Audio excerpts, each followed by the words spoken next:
మనం అందరం చంద్రబాబు నాయుడు గారిని కుర్చీలో, ముఖ్యమంత్రి కుర్చీలో కూర్చోబెట్టలేకపోతే ఇప్పుడే చెప్పారు కదా, నేను చెప్పాను ఒక పదం, భయము భక్తి. ఆ భయం అనేది మీకు ఏర్పడిపోద్ది. ఆ భయంతో మీరు ముందుకు పోలేరు, మీరు వ్యాపారం కూడా చేయలేరు సరిగా, ప్రతి ఒక్కరికి ఇబ్బందులు వస్తాయి.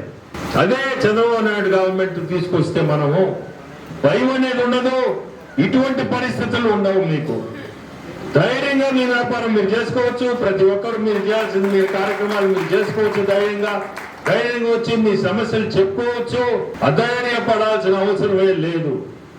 సో ఒకటే కోరుకునేది, ప్రతి ఒక్కరికి చెప్తున్నా, రేపు మనం ఖచ్చితంగా తెలుగుదేశం సైకిల్ గుర్తుకు ఓటేసి గెలిపించి మనం ముఖ్యమంత్రిని చంద్రబాబు నాయుడు గారిని చేసుకోవాలా, అట్లే నారాయణ గారిని మనందరం గెలిపియాలా, అట్లే నన్ను కూడా గెలిపియాలా.